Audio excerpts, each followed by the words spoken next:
Que no quiera de ti.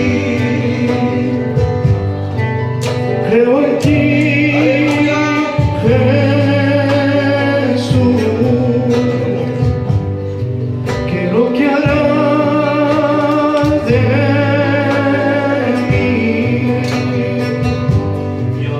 mí, Aleluya. en mí. Recibe toda la gloria, recibe toda la honra, precioso el Hijo de Dios. Recibe toda la gloria, recibe toda la honra, precioso el Hijo de Dios.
voix seulement ce soir. Amen. Témoigner, Amen. une joie, un privilège. Je vais vous témoigner quelque chose. Je vais essayer de témoigner quelque chose que j'ai reçu il y a 2 ans. Il y a 2 ans, je suis passé par cette maladie, le Covid. Et j'étais en réanimation en salon. Et quand je suis rentré, on m'a mis dans une chambre, on m'a branché, et j'étais sur le lit, et avec le respect que je vois, je ne pouvais pas bouger, ni tourner la tête, rien du tout. Et je m'étais déjà préparé à quitter ce monde, à partir. Parce que dans l'état où que j'étais, parce que je n'arrivais plus à bouger, j'avais des douleurs sur tout le corps. Et là, je parlais à Dieu, je dis Seigneur, je suis prêt, même si tu viens me chercher maintenant, mais prends soin de ma maison. Amen. Gloire à Dieu. Et là, il y a quelqu'un qui m'a tapé sur l'épaule 3 fois. Béni Jésus. Il me disait c'est Jésus. C'est Jésus. Amen. Et je me suis retourné, j'ai juste tourné la tête, mais j'ai vu personne. Et je dis Seigneur, ne me laisse pas tout seul. Ne me laisse pas, Seigneur. Et là, une voix s'est fait entendre. Elle m'a dit, je ne t'abandonnerai point. Et je ne te délaisserai point. Et là, il dit, Seigneur, la voix me parlait, il me disait, regarde la prière de l'Église. Amen. Regarde l'efficacité d'un cœur pur. Et je vais le dire avec mes mots, un cœur pur, un cœur où il n'y avait pas de méchanceté, ni de haine, rien du tout. Et là, je vous dis la vérité, il m'a pris dans ses bras. Amen. Mais je n'étais plus sur ce lit, je n'étais plus dans cet hôpital. Il y avait une paix, une joie en moi. Et je rends grâce à Dieu pour cela. Amen. Je le bénisse. Alléluia. Amen. Je viens devant toi pour déposer tous les fardeaux si lourds à porter. Je ne suis pas capable d'y arriver. Il entend ta prière, là dans le désert. Il est là déposé au milieu de la mer et la mer dans le feu. Il t'aide à traverser et même si tu tombes, il vient te relever. Il entend ta prière, là dans le désert. Il est à déposer au milieu de la mer et la mer dans le feu. Il t'aide à traverser et même si tu tombes, il vient te relever. C'est par son esprit que je peux voir. Et d'avancer, ta parole tu me rends capable d'être toujours debout et d'avancer.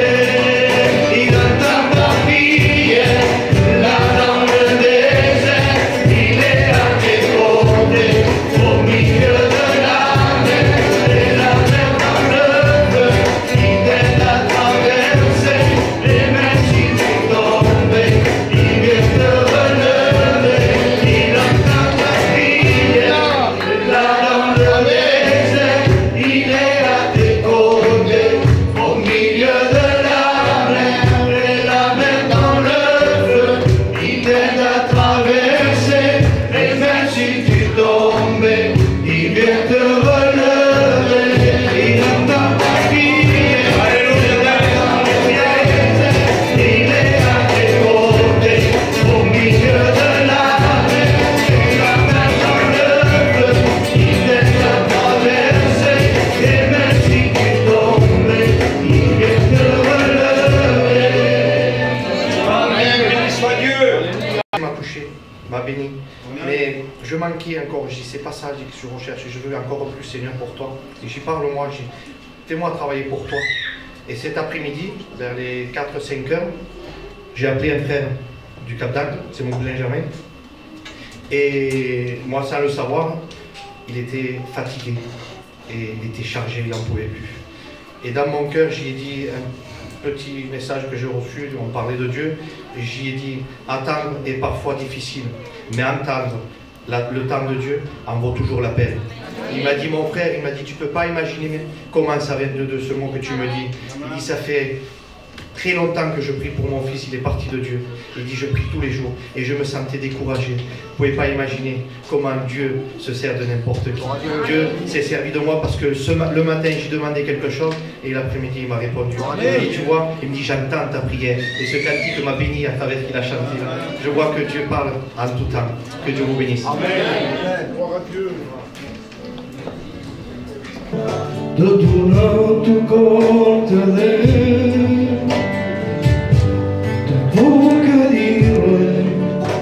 e apagas bom com outro e te estimei como pai a um colo na mãe digo te estimarás como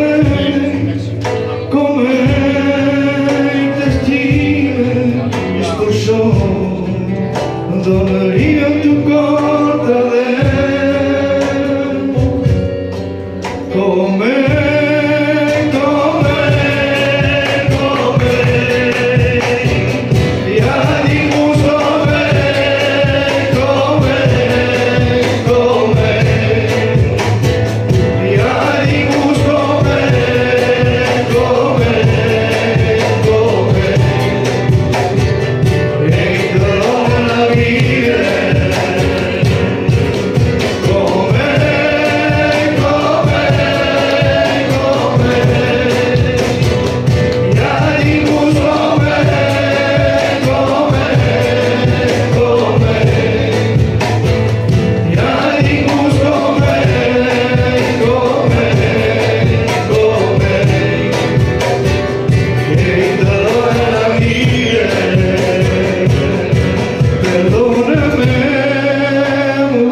J'ai des enfants grands et j'avais mon gendre qui était rétrograde. Et pour moi, je souffrais énormément déjà parce que dans son état. Mais je voyais que pour le foyer, si vous voulez, c'était quelqu'un qui adorait le foot. Il passait son temps au foot. Et ça se fait que dans le foyer, c'était un peu compliqué, le foyer de ma fille. C'était sa passion. Mais il n'était pas équilibré du tout. Ça se fait que, et en plus de ça, il passait beaucoup plus de temps au foot que pour Dieu. Et ça se fait que je priais, et c'était beaucoup une grande souffrance pour moi. Et on est parti faire un voyage en Israël l'année dernière, au mois de novembre. Et mon gendre a décidé de venir en Israël. Alors pour moi, c'était quelque chose de bien, parce que je me suis dit, pendant une semaine, il sera obligé d'être avec des frères et des sœurs, il sera en communion avec Dieu et il pourra se réconcilier avec le Père. Et donc on est parti en Israël et avant qu'on parte, il s'était un peu rétracté, il ne voulait plus trop venir. Mais avec mon mari, on avait mis un acompte, donc il s'est senti obligé d'y aller. Vu qu'on avait mis l'acompte, il n'avait pas le choix de venir. Donc c'était le plan de Dieu. Donc on est parti en Israël et au bout de 2 jours, je disais Seigneur, tu vois, je t'ai demandé quelque chose, tu vois dans mon cœur ce que je t'ai demandé pour lui. Je voudrais que tu me fasses ce cadeau, qu'il puisse crier à toi, qu'il puisse se repentir de son état. Et au bout de 2 jours ou 3 jours, c'est ça David? Ouais. Eh bien, il a crié à Dieu. Il s'est humilié. Il a demandé pardon à Dieu de son état. Et aujourd'hui, eh bien, écoutez, c'est un exemple.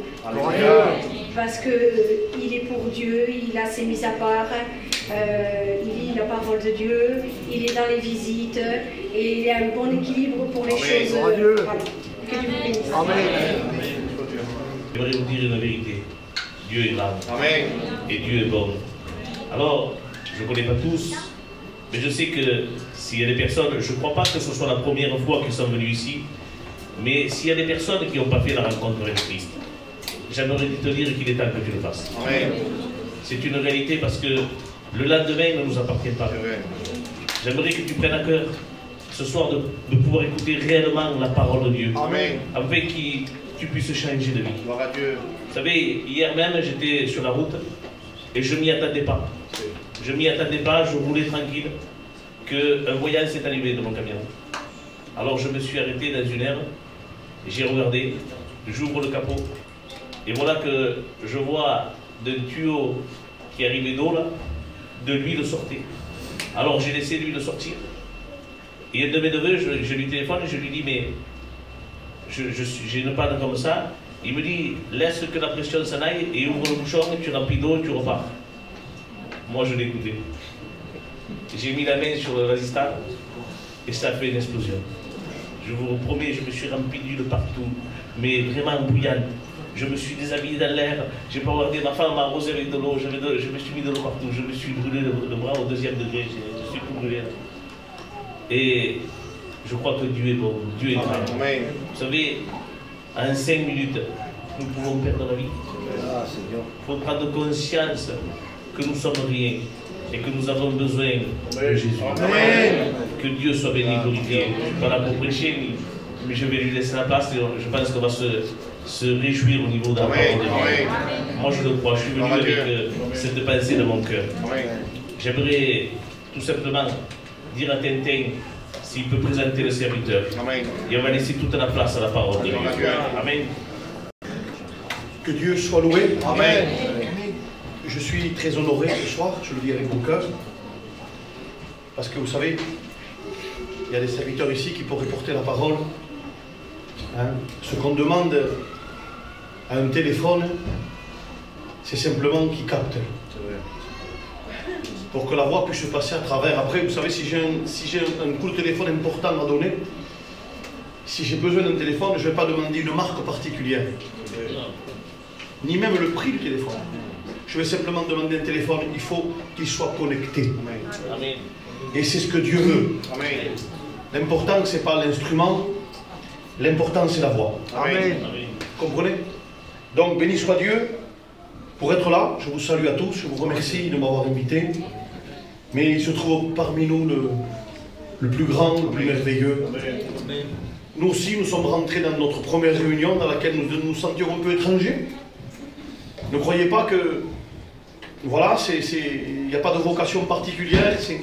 Il nous a tout simplement appelés, nous a convaincus. Je ne regrette pas le monde, vous savez. Je ne regrette pas ce que j'ai abandonné. C'est quelque chose de plus merveilleux. Pourtant, il m'arrivait des bonnes choses dans ma vie. Que ce soit mon mariage, que ce soit mes enfants, et par-dessus tout, les petits-enfants encore plus. Mais il n'y a rien de plus merveilleux que le jour où c'est que je l'ai trouvé. Amen. À lui. Amen. Le jour où il est venu me chercher. Parce qu'en réalité, ce que le monde apporte, et ça on le vit, hein, j'arrive à 50 ans aujourd'hui, Et je comprends des choses que je ne comprenais pas quand j'en avais 20. Le monde, c'est factice. Et croyez-moi, il n'y a rien de bon. De toute façon, tout ce qui touche la terre, et tout ce qui vit sur la terre, ce n'est que momentané. Tu peux arroser un endroit sec, tu reviens le lendemain, il faut l'arroser encore. Tu peux planter le plus beau des arbres, arrivera un moment où il va mourir. Tu peux t'acheter la voiture neuve, arrivera un moment où c'est qu'elle finira, je le ferai. Ça passe. Même les billets, à une certaine époque, on a connu, nous, les peu plus anciens, des Pascal comme ça grands. 500 francs. Ça, c'était des sous. Hein. Aujourd'hui, ça ne vaut plus rien. Et un jour, moi, je suis antiquaire. Hein. Et puis, j'ai trouvé dans une maison des Pascal. Qui ne valaient plus rien. Même ça perd sa valeur. Mais il y a pas loin de 30 ans, j'ai trouvé Jésus. Amen. Et aujourd'hui, il a la même valeur. C'est la chose la plus merveilleuse qu'il a pu m'arriver le jour où je l'ai trouvé à lui. Un jour, dans la parole de Dieu, il y a un buisson qui va prendre feu tout seul. Aux yeux de Moïse, il va regarder ça, il est surpris, il est en train de contempler quelque chose qui est assez curieux. Vous comprenez? Et béni soit Dieu de ce que la Bible dit qu'il va chercher à savoir. Mais lui, il ne sait même pas ce que c'est, il ne sait même pas de quoi il s'approche. C'est bien ça. Il ne sait même pas de quoi il s'approche. Vous voyez le feu? Hein? Quelque chose d'un peu curieux.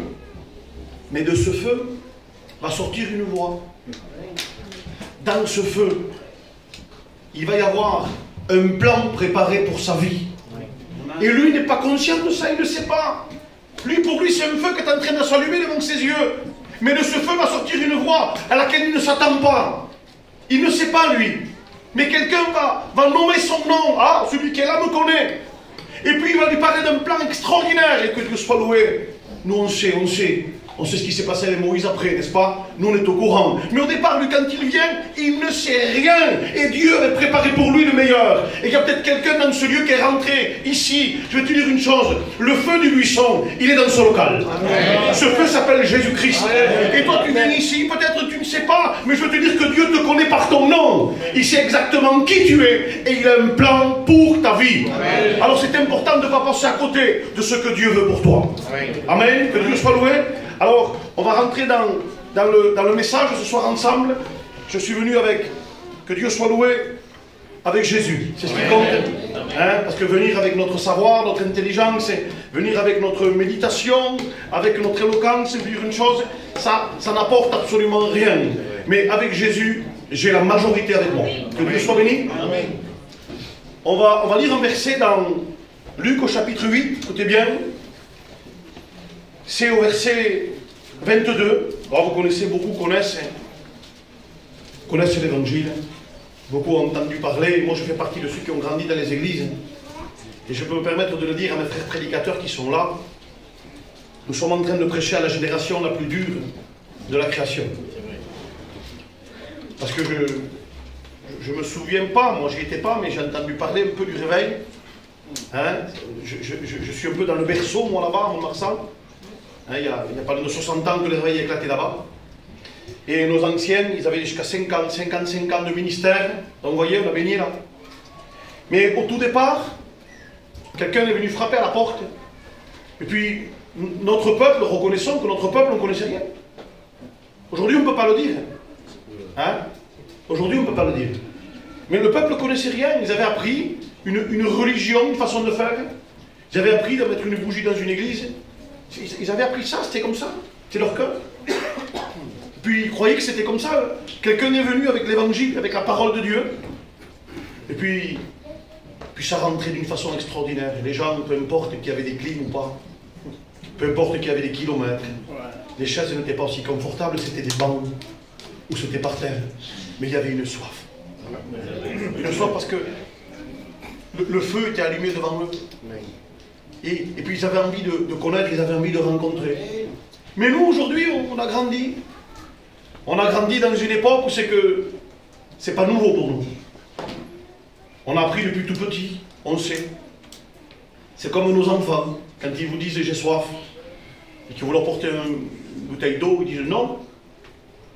C'est parce qu'en réalité, ils n'ont pas soif, ils veulent du coca. Ah ben oui. Ils veulent du coca, je ne sais pas si vous comprenez. Donc ça veut dire que la réalité, c'est pas, ils n'ont pas soif. C'est devenu des enfants gâtés. Et nous, on prêche à une génération gâtée. Ce que les prédications, il y en a à foison. Ou ce que les prédicateurs passent les uns derrière les autres. Ou ce que bien souvent on dit, Seigneur, parle-moi ce soir. Oui, mais pourquoi? Pourquoi tu veux qu'il te parle? Qu'est-ce que tu as l'intention de faire avec la parole? Est-ce que tu as l'intention de la laisser rentrer? Est-ce que tu as l'intention de la laisser pénétrer à l'intérieur, de la laisser faire? Ou alors simplement dire, Seigneur, il y en a beaucoup, ils se nourrissent, ils ressortent de l'église. Si on pourrait voir avec les yeux de l'esprit, ils ont toute ta parole qui dégouline par les oreilles. Parce que c'est là qu'ils l'ont reçu. Vous comprenez? C'est comme maintenant, une maman prend son bébé et puis le fait manger par les oreilles. Il va avoir une otite, le petit. Non? La parole de Dieu, elle rentre là. Amen. Elle ne sort plus. Elle établit sa maison à l'intérieur. Dieu parle, et quand Dieu parle, ça produit quelque chose d'extraordinaire. De toute façon, devant le tohu-bohu de la création, Dieu ne s'est pas remonter les manches en disant voilà, on va prendre du ciment, on va faire. Non, hein, comme nous on ferait comme un maçon ou un peintre, absolument pas. Devant le tohu-bohu de la création, Dieu parle. Et ça suffit. Je vous donne des exemples simples. Hein. Il y a une époque où je cherchais des bons messages, aujourd'hui c'est fini. Je parle de Jésus, qu'on se souvienne de Jésus. C'est ce qui compte. Ne te rappelle même pas de moi. Prie pour moi, juste pour prier. Et après, voilà, c'est tout, rappelle-toi de lui. Si on pourrait poser la question à l'herbe, et qu'est-ce qu'il parle, ce pasteur, il a fait 600 km presque pour nous parler de l'herbe? Vous avez tous vu, quand une route n'est plus fréquentée pendant un moment, vous avez tous vu que malgré le goudron, il y en a qui font comme ça, vous avez vu ce qui se passe? Hein? L'herbe traverse. Alors on va lui parler. Vous êtes d'accord avec moi? On lui parle? On n'est pas des fous. Hein? On lui parle et on va lui poser la question, on va lui dire d'où tu sors ta force? D'où tu sors ta force pour traverser la route qu'il faut des marteaux-piqueurs pour l'enlever? Alors imaginez qu'elle me répond, qu'elle me dit t'as vu mes muscles? Imaginez-vous qu'elle dise mais t'as vu comment je suis costaud? Je lui dirai attention, je vais te marcher dessus. Non, elle ne me répond pas comme ça. Vous savez qu'est-ce qu'elle me dit? Un jour Dieu m'a parlé. Dans la Genèse au chapitre 1er, il m'a dit pousse!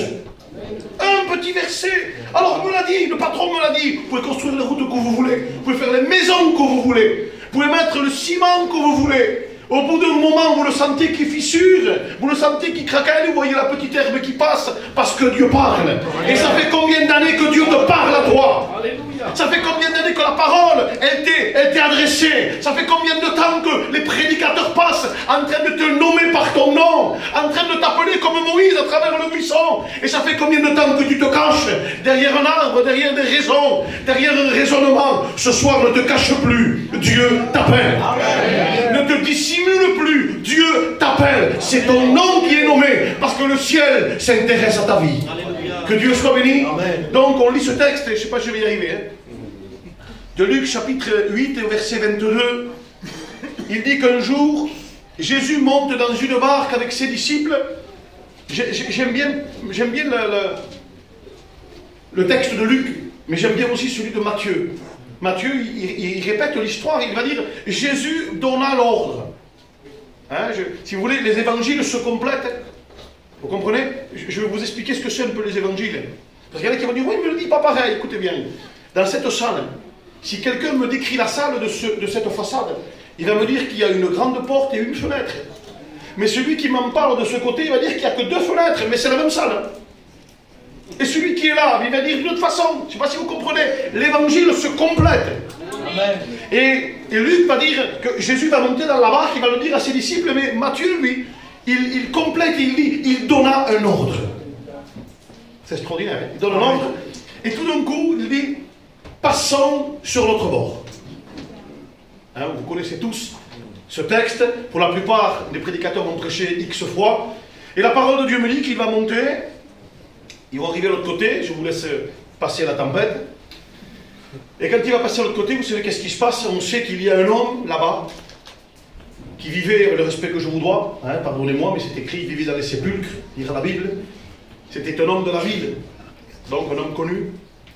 Et il a fait une dégringolade dans sa vie assez importante. Il s'est retrouvé à vivre dans les sépulcres. Et je voudrais m'attarder quelques minutes sur cet homme.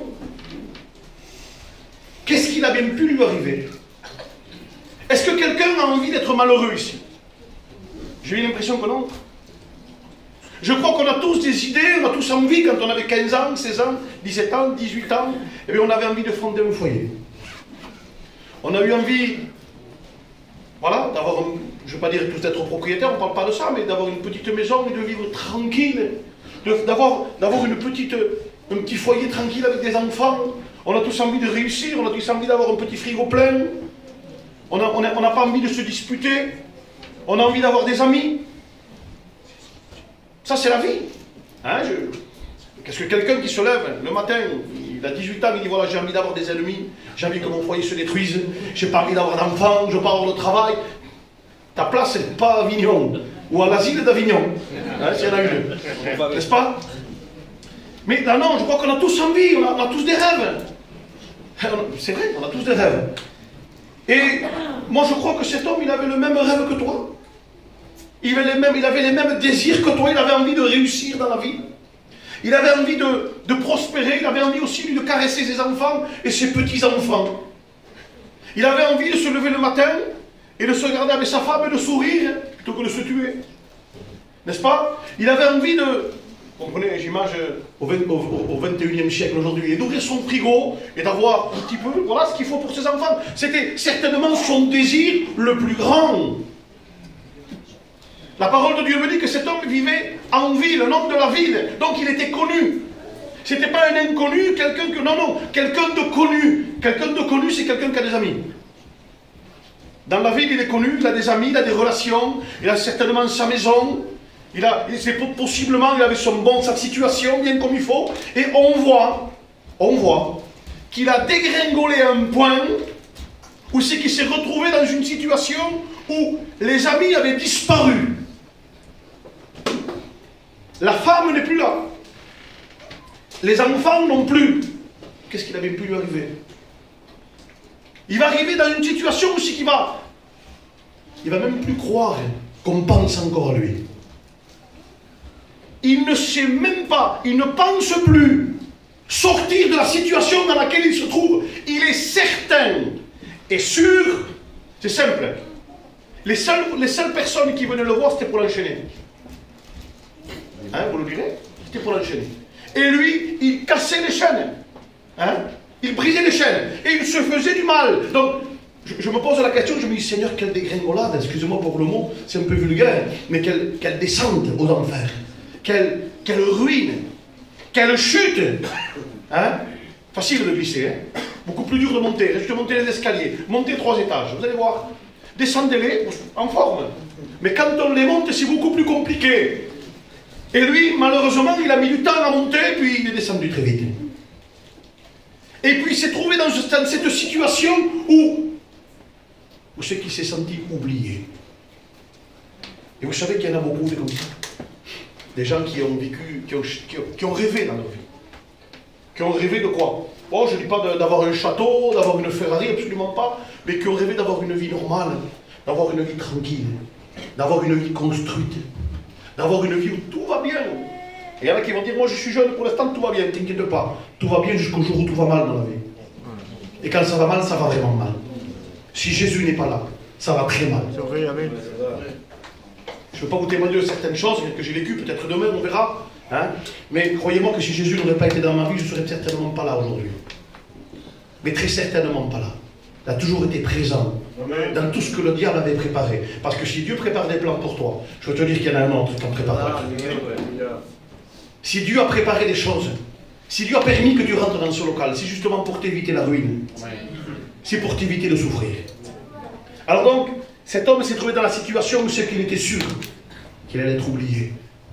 Et combien de gens se sentent oubliés et seuls? Dans ce monde, tu vaux tant que tu en as. Dans ce monde, tu vaux tant que tu donnes. Le jour où tu es dans le problème, tu es seul et oublié. De ceux que tu pensais ne jamais être oublié. Mais que Dieu, je dis bien, que Dieu soit loué pour parfois ces solitudes. Que Dieu soit loué parfois, excusez-moi le respect que je vous dois, pour ces dégringolades. Que Dieu soit loué parfois pour ces énormes problèmes qui te donnent à être seul. Parce que dans ce moment-là, il y a quelqu'un qui a envie de venir te parler. J'ai lu le texte tout à l'heure. À des centaines et des centaines de mètres, je suis allé en Israël, moi. Plusieurs fois. Et sur le bord du lac, vous regardez en face, vous voyez le pays de Gadara. Mais vous le voyez très loin, vous voyez les petites montagnes. C'est peut-être à 1 kilomètre. Au moins, peut-être un peu plus. Vous voyez, c'est très loin. Mais vous le voyez, vous l'apercevez de loin. Alors, je vous ai parlé de ce qui se passe sur ce bord-là. Et maintenant, lui n'est pas au courant de ce qui est en train de se passer à 2 ou 3 kilomètres de lui, sur l'autre bord. Sur l'autre bord, eh bien, il y a Jésus. Il y a Jésus, tout simplement. Et Jésus, il est entouré d'une foule immense qui est autour de lui.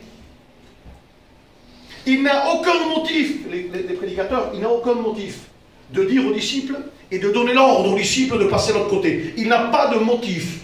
Il est bien là. Il y a du monde. C'est comme maintenant, là, pendant que je prêche, je m'arrête, je ferme ma Bible, je vous dis à demain, je m'en vais, vous allez trouver bizarre, qu'est-ce qui se passe? Il se passe la même chose. Il se passe la même chose. Pourquoi? Parce que l'homme ne voit pas ce que Dieu voit. Parce que l'homme n'a pas ses yeux là où Dieu les a. Parce que l'homme ne sait pas ce qui se passe de l'autre côté. Je vais te dire une chose. Les hommes ne sauront jamais ce qui se passe dans ton cœur. Les hommes ne comprendront jamais ce qui se passe dans ta vie. Tout d'un coup, Jésus va dire, et puis c'est pas simplement, allez, s'il vous plaît, peut-on passer de l'autre côté? Non, il y a un ordre pressant. Il y a comme une obligation pour les disciples.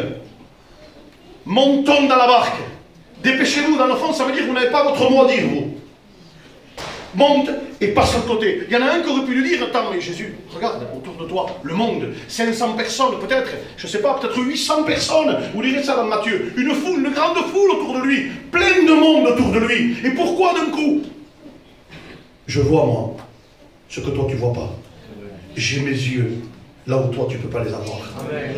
Quand tu regardes les montagnes de Gadara, d'ici tu vois simplement des petites montagnes. Mais là où moi je suis, je vois dans ce sépulcre cet homme qui se croit oublié. Mais moi mes yeux sont sur lui et je prépare un plan pour sa vie. Amen. Alors il donne l'ordre aux disciples, leur dit allez, rentrez dans la barque. Et puis là commence à rentrer Pierre. En suivant, je vais donner un ordre moi. Jean rentre aussi. Et puis les disciples commencent à rentrer. On va oublier Judas, on va le mettre de côté. Tant pis. Judas, lui, il suit à la nage. On va parler comme ça. Alors les disciples rentrent dans la barque.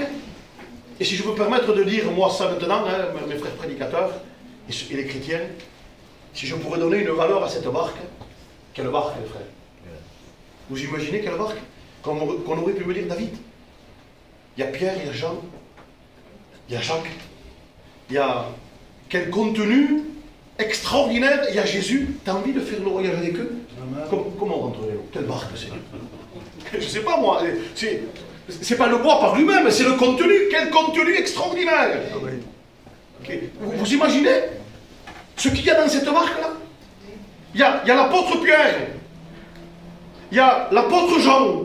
Je prends ceux qui sont, on va dire, pas les plus connus, mais vous m'avez compris, on parle souvent d'eux. On parle très peu de Barthélemy, on parle très peu de Philippe. Vous voyez, il y en a certains qu'on parle un peu moins. Mais là, on parle de Thomas parfois, mais les plus qu'on parle souvent, c'est Pierre, Jacques et Jean. On parle d'eux. Et puis là, ils sont dans la barque. Il y a tous les disciples et Jésus rentre à l'intérieur. Quelle barque extraordinaire. Et je veux dire une chose, cette barque commence à partir. Et ce que je trouve, moi, merveilleux, il est dans son sépulcre, tout seul, en train de pleurer. Il se croit oublié. Il croit que personne ne pense à lui. Il y a une barque extraordinaire qui est en train de Alléluia. Dieu est en train de préparer un plan, un contenu précieux est en train de s'approcher vers lui. Et lui, il ne le sait pas. Je vais te dire une chose. Tu es dans le bon endroit ce soir. Parce que tu vas me dire, mais elle est où la barque? C'est pas compliqué. Est-ce que vous connaissez un lieu où on peut réunir ensemble Pierre, Jacques, Jean, Jésus Tous les apôtres, est-ce que vous connaissez quelque chose que vous pourriez me nommer dans lequel il y aurait Pierre, Jacques, Jean, tous ses disciples? Dites-moi un lieu. Ben, elle est là, la barque. La barque, elle est là, et cette barque, elle vient vers toi. Cette barque, elle s'approche de ce que tu es. Elle s'approche de ta situation, elle s'approche de ce que tu vis, de ta solitude, et elle est en train de venir vers toi comme Jésus vient. Et là, cette barque, elle s'approche de lui. Quel contenu extraordinaire! Je m'excuse, entre parenthèses, quelle valeur donne-t-on à ce contenu souvent? On dit ça juste entre parenthèses. Quelle valeur on lui donne à ce contenu? Bien souvent, l'étagère, elle monte au ciel, parce qu'elle l'a porté beaucoup plus que moi. Et la boîte à gants de la voiture, elle va au ciel aussi. Parce qu'elle l'a gardé plus que moi. Ça, c'était une petite parenthèse. Alors, cette barque, elle s'approche, et bientôt, un vent va se lever pour pouvoir l'arrêter. Je vais dire une chose, le diable peut se lever ce soir contre ta vie. Si Dieu a décidé de te parler, il te parle. Amen. Les vents contraires peuvent se lever. S'il a décidé de te bénir, il te bénit. S'il a décidé de changer ta vie, il le fera. S'il a décidé de te faire remonter de là où tu es tombé, Jésus va le faire. Et la barque s'approche du bord. Mais oui. Et il s'approche du bord, et plus il s'approche, et puis j'ai une petite image dans mon esprit, lorsqu'on jette un caillou dans l'eau, quand on jette un caillou dans l'eau, on a tous fait l'expérience de ce qui se passe. Vous prenez un caillou, vous le jetez là, à 2 mètres de vous, et vous attendez quelques secondes, les remous que va faire le caillou, ça va aller jusqu'à 20 mètres, jusqu'à 30 mètres. Et s'il y a un poisson à 50 mètres, vous ajoutez un gros caillou à 50 mètres, il sait. Il sait. Pourquoi? Parce qu'il y a les ondes qui sont venues jusqu'à lui. Pourtant, le caillou, vous ne l'avez pas jeté là-bas, vous l'avez jeté ici. Mais il sait que quelque chose s'est passé par là-bas. Et quand Jésus va sortir de la barque, qu'il va poser son pied sur Gadara, il va y avoir, là où les hommes n'ont plus envie de rentrer, là où les hommes ont peur de rentrer, peut-être que les hommes n'ont plus envie de rentrer chez toi. Peut-être que les amis n'en ont plus envie non plus. Vous savez, il y a des personnes sur lesquelles des fois on a mis l'étiquette en disant celle-là, elle se convertira jamais. Ou celui-là, il ne s'en sortira jamais. Je vais te dire une chose, que Dieu soit loué pour ces hommes qui sont rentrés un jour dans une maison qui était construite sur la muraille de Jéricho. C'était laquelle cette maison? C'était la maison du péché qu'on pointait du doigt. C'était la maison qui était bien à la vue, pour qu'on sache que c'était la maison du péché. Dans cette maison habitait une femme qui s'appelait Rahab. Là où personne ne voulait rentrer, où on voulait y rentrer sans être vu. N'est-ce pas? On y rentrait de nuit. Mais personne qui se respecte ne voulait rentrer à l'intérieur. Et que Dieu soit loué de ce que là où les hommes ne veulent pas rentrer, Dieu rentre. Là où les hommes ne veulent plus bénir, Dieu bénit. Amen. Là où les hommes n'ont plus envie de parler, Dieu parle. Amen. Et là, quand Jésus pose son pied là sur ce bord, ça va être comme ce caillou jeté dans l'eau, il va y avoir des ondes qui vont rentrer dans ce sépulcre, et puis cet homme va sentir qu'il y a quelque chose qui l'appelle. Il va sentir que quelque chose l'interpelle. Nous, les prédicateurs, on a déjà vu. On a déjà vu des libérations.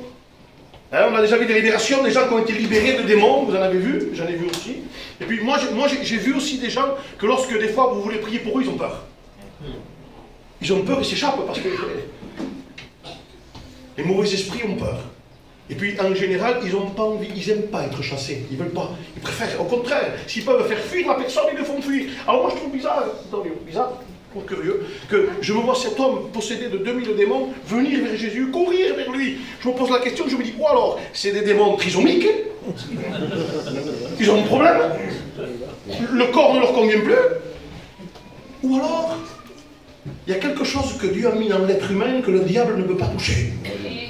Il y a une volonté de s'en sortir que le diable ne peut pas toucher. Eh bien, c'est exactement ça. Cet homme a compris que celui qui est en train de passer, c'est la première et la dernière fois qu'il le voit. Et s'il ne le saisit pas, ça ne changera plus. Mais il a envie qu'il se passe quelque chose ce soir. Je ne sais pas combien de fois ça fait que tu écoutes l'évangile, mais ce soir, Jésus peut changer ce qui n'a jamais été changé.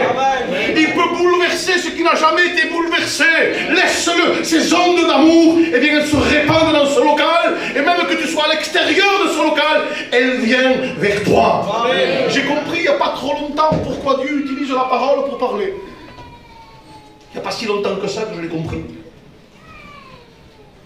Vous savez, moi je vois que ceux qui sont ici, moi je vois que je peux en apercevoir dehors, mais bon, au bout d'un moment, je ne peux pas voir, moi, si quelqu'un se cache dans les combles, je ne sais pas. Si quelqu'un va se cacher derrière une voiture, là, moi je ne le vois pas. Ça veut dire que si moi je me fierais à ce que je vois, je dirais on est temps, n'est-ce pas? Mais si je parle, toi qui es bien à la vue devant, tu m'entends.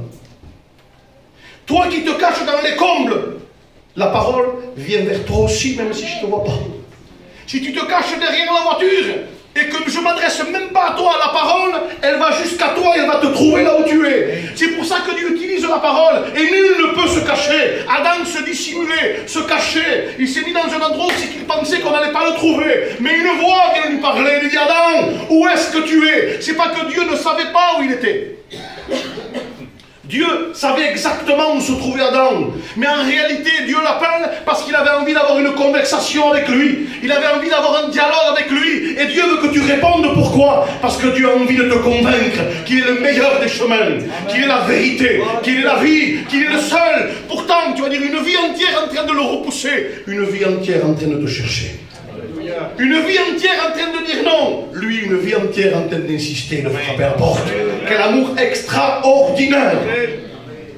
Alors on voit cet homme. Hein, moi je me l'imagine comme ça, en train de se traîner, il les traîne. Parce que croyez-moi, hein, vous avez, chez nous dans le pays, enfin moi je suis dans les Landes, mais dans le Pays Basque, là-bas il y a on appelle ça la force basque. Hein? Il y en a qui tirent avec une corde, d'autres en face, ils tirent, vous avez vu, à l'un et à l'autre, hein, c'est au plus fort. Et moi je me vois là, les 2000 démons en train de tirer. Et moi je le vois lui en train de les traîner. Il se les traîne. Ça veut dire quoi? Quand on veut s'en sortir, on s'en sort. Amen. Si c'est vrai que tu veux t'en sortir ce soir, il va se passer quelque chose. Amen. Si c'est vrai que tu veux que Dieu change ta vie, ça va se passer. Amen. Si tu veux que Dieu résout ta situation, si tu veux que Dieu te fasse remonter de là où tu vas dégringoler. Combien de chrétiens parfois ont dégringolé par rapport aux problèmes de la vie et ils se retrouvent tout seuls. Et malheureusement, quand on est des bons chrétiens dans les églises, je ne dis pas que c'est le cas ici, je ne dis pas du tout ça, mais quand on est des bons chrétiens, on nous invite à manger, on nous caresse et tout va bien. Mais le jour où c'est qu'on dégringole, eh bien on devient le rétrograde, on devient celui à qui on ne parle plus, on devient celui à qui, eh bien non, on ne le touche plus. Pourquoi? Il est devenu impur, on ne le touche plus. Je vais dire une chose, où que tu es dégringolé, la parole de Dieu te rappelle ce soir. Quel que soit le fossé dans lequel tu es tombé, quelle que soit la fosse aussi profonde où tu es allé. Et ça arrive, ça des fois. Ça arrive. Des gens qui étaient au sommet. Des gens qui se réjouissaient, qui se régalaient. Cet homme était de la ville. Il se régalait. Il ne savait pas. Une heure avant, il ne savait pas que ça allait devenir un des premiers prédicateurs païens de la Bible. Il ne savait pas qu'il allait se mettre à proclamer dans toute la Décapole ce que Jésus avait fait pour lui. Pour lui, rien n'allait changer. Une réunion peut bouleverser une vie. Amen. Une réunion peut réparer ton foyer brisé. Une réunion peut te relever de là où tu es tombé. Simplement un mot de Dieu. Non pas parce que quelqu'un de Mont-de-Marsan est venu l'apporter, mais parce que toi, tu vas croire à ce que je suis en train de te dire. Amen. Et là, quand il vient, écoutez bien, je vais terminer, je ne vais pas être trop long. Voir que je prends un peu le temps, hein, j'ai fait des kilomètres. Alors il vient, il les traîne, vous remarquerez, il fait que ça, lui, une fois qu'il vient, lui-même il ne parle plus. C'est plus lui qui parle. C'est pour regarder la parole de Dieu, c'est pas lui qui parle. C'est le démon qui parle, lui non, il ne parle plus. Il fait son travail. Il vient devant le maître, se prosterne devant lui, se jette. Et je demande pardon à Dieu parce que je suis obligé d'employer, enfin pardon, mais aux anciens qui sont là, je suis obligé d'employer quelques mots qui sont écrits dans ce livre. La parole de Dieu me dit qu'il vivait sans vêtements. C'est écrit. Hein. Pas plus sain que la Bible. Hein? Je dis ce qui est écrit. Il vivait. Le monde l'avait mis dans une position où il ne pouvait plus se présenter devant personne. La honte l'avait saisi. Il ne pouvait plus. Vous allez comprendre pourquoi je dis ça. Quand il vient se prosterner devant Jésus, il est dans cet état-là. Se prosterne. Et la parole de Dieu me dit qu'un moment après, cet homme était assis. J'aime beaucoup le second mot qui vient. C'est quoi? Vous savez ce que c'est? Vêtu d'abord. Ah, bizarre, hein? C'est curieux ça, hein? Enfin, moi je trouve bizarre. Vêtu, dis donc. D'où il a sorti la tunique, lui? Il est peut-être pas, je sais pas moi, avant de venir là, il est peut-être passé, je sais pas moi, chez Kiabi pour acheter une tunique avant. Non. Du sépulcre à Jésus, il a trouvé une tunique quelque part. Non, vous allez voir. Il vient, la Bible dit qu'il est assis vêtu. Alors je me pose la question, je dis, Seigneur, mais comment il a fait pour être vêtu? Mais écoutez, j'ai le droit d'imaginer, j'ai le droit de rêver à Dieu, n'est-ce pas? J'ai le droit. Quand Jésus était de l'autre côté, sur notre bord, souvent il parle à Pierre, hein? Souvent il parle à Pierre, Pierre, prends un hameçon, jette-le, et tu vas voir dans la bouche du poisson. Souvent Pierre, Jacques et Jean. Et là, moi je me vois Jésus dire, Pierre, va chez toi. Pourquoi va chercher une tunique. Mais pourquoi, Seigneur? On est tous habillés. Va chercher une tunique, je te dis. Moi je vois ce que tu ne vois pas. Et Pierre, il vient, il prend la tunique et puis il traverse la barque. Parce que Jésus savait, il avait quelque chose. Quand Jésus vient vers toi, il veut couvrir la honte de ton péché. Il veut te redonner un sens à ta vie. Il veut revêtir ta vie de cette onction que tu as perdue. Il veut revêtir ta vie de cette honte qui t'a empêché de te présenter devant lui. Il veut la couvrir. Il veut vêtir ton âme. Il veut vêtir ta vie. Il l'a. Vous savez, le fils prodigue, la Bible me dit qu'il est parti de la maison. Vous lirez le texte, il dit, il a pris tous ses biens. C'est écrit comme ça, hein? C'est ça? Il a pris tous ses biens. Ça veut dire qu'il n'a rien laissé dans la maison. Tout ce qui pouvait lui aller et tout ce qui pouvait lui appartenir, il l'a pris. Et il est parti. Et puis, il va faire ce qu'il a à faire. Quel amour extraordinaire. Il y a toujours quelqu'un qui attend, qui a confiance et qui espère. Amen. Nous, en tant que prédicateurs, parfois, on n'espère plus, on n'y croit plus. Moi, je le dis franchement, ça peut arriver des fois qu'on baisse les bras. Mais il y en a un qui est toujours à la fenêtre, à chaque réunion ici à Avignon. Chaque réunion. À la fenêtre du ciel, en train de regarder, elle est venue ce soir. Est-ce qu'elle va revenir? Elle est là ce soir. Est-ce qu'elle va revenir? Et quand le Père... Vous savez, le Père n'a pas été surpris du retour du Fils. Vous savez, quelqu'un qui vous surprend, il arrive jusqu'à la porte et il frappe. Tu es surpris parce qu'il a frappé à la porte. N'est-ce pas? Mais si tu attends quelqu'un, que tu veilles à la fenêtre, de loin, tu le vois. Parce que tu l'attends. N'est-ce pas? Il n'est pas surpris. La Bible me dit de loin. Il n'a pas été surpris dans le jardin, non, de loin. Et la Bible me dit que lorsqu'il le voit de loin, il se met à courir. Il se met à courir vers lui, vers celui qui lui a fait du mal. Il se met à courir vers celui qui, en quelque sorte... Vous savez, quand vous voyez quelqu'un courir vers vous, hein, que vous lui avez fait du mal, tu ne sais pas si c'est un coup de poing que tu prends, un coup de barre, hein, tu ne sais pas. N'est-ce pas? Et surtout quand tu le vois venir un peu vite. Et tu le vois courir alors qu'il n'a pas l'habitude de courir. Et en plus, un père. Enfin bref. Alors je pense que le fils prodigue a dû devenir un peu blanc. Il a dû changer de couleur pendant un petit moment, et au bout d'un moment, il se le voit à une vingtaine de mètres, et il voit dans les yeux du Père des larmes et un sourire, et il a tout compris. Et là, il voit quelqu'un qui ne va pas le regarder de loin, disant « je t'embrasserai après la douche ». Il voit quelqu'un qui le serre dans ses bras. Et la parole de Dieu me dit qu'il l'embrasse, n'est-ce pas? C'est comme ça qu'il dit. Il l'embrasse, vous êtes d'accord avec moi? Mais il y a une version qui va dire quelque chose que j'aime beaucoup plus. Il y a une version qui va dire... Tellement qu'il l'embrasse, il le couvre. La Bible dit, il le couvre de baisers. C'est écrit comme ça. Vous le lirez. Il va tellement l'embrasser qu'il va le couvrir, que Dieu soit loué, écoutez bien. Il le couvre. Et puis, moi j'ai fait l'expérience, et vous l'avez fait aussi avec vos petits-enfants. Je l'ai fait encore il n'y a pas longtemps, je crois. Alors, nos petits-enfants, quand ils se font mal, ils tombent, ils pleurent, ils viennent vers nous. Ils viennent vers nous, tu le prends dans les bras, tu dis, papa, tu t'es fait mal où? Et il te montre le genou. Qu'est-ce que tu fais? Que vous faites la phrase? Moi aussi je le fais. Je prends le genou, j'embrasse. Pas de médicaments, pas de pansement, pas de pommade, rien du tout, le petit, vous avez compris. Mais qu'est-ce que je fais en faisant ça? Qu'est-ce que j'essaie de lui montrer? Je prends ta douleur, ton mal, ce qui t'a blessé. Je le prends, j'embrasse, je le sors. Et s'il te montre le coude, tu l'embrasses le coude. Même s'il te montre le pied, tu lui embrasses le pied. Et si, où qu'il va te montrer, tu l'embrasses. Pourquoi? En disant comme si tu t'es fait mal, Moi, je prends, je viens, j'embrasse, je pose mes lèvres là où tu souffres. C'est exactement ce que le Père a fait avec le Fils prodigue. Tu as péché avec tes mains, il t'a blessé, j'embrasse tes mains.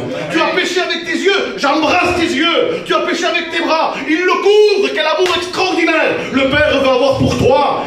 S'il te voit revenir, il court vers toi et il ne te fait aucun reproche. Il te serre dans ses bras et il t'embrasse. Que Dieu soit loué. Et le plus merveilleux, quand tu reviens à la maison, il croyait avoir tout pris, lui. Il n'y a rien que tu feras que Dieu ne sache pas. Il n'y a rien que tu feras que Dieu ne sache pas. Vous croyez que le Père, il ne sait pas ce qui se passe dans le cœur du Fils? Quand vous voyez le Fils qui vous tourne autour de vous, là, toi, tu veux quelque chose. Quand vous le voyez un peu anxieux, toi, tu as un problème, n'est-ce pas? Et il le voyait tourner depuis un moment. Alors le Père, il a dit, il va dans la garde-robe du Fils, il prend la robe, il dit, ça, c'est quand tu vas revenir. Et il la met de côté dans sa chambre, en disant, quand tu reviendras, tu auras quelque chose. Dieu a préparé quelque chose de côté. Même le jour où tu es parti de lui, il a cette robe comme il l'a eu pour ce Gadarénien, comme il l'a eu pour ce Fils prodigue. Il veut que tu reviennes ou que tu viennes à lui. On courbe les fronts, s'il vous plaît, et on prie le Seigneur ensemble. Que Dieu soit loué. Si tu savais combien Dieu t'aime, si tu savais l'amour qu'il te porte, si tu savais la façon dont il est en train de te regarder,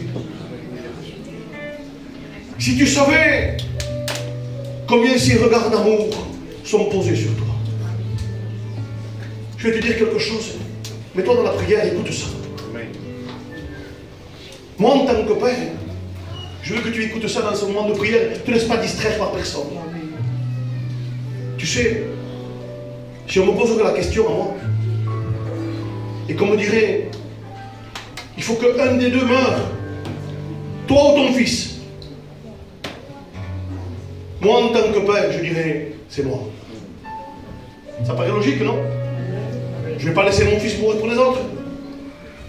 Parce que si jamais vous me verriez faire et dire, vous me verriez dire, vas-y mon fils, vous me critiqueriez, maman. Quel mauvais père, quel mal parlé. Au lieu de prendre la place, lui, au lieu de lui de se mettre à la place de son fils, il a laissé son fils venir souffrir.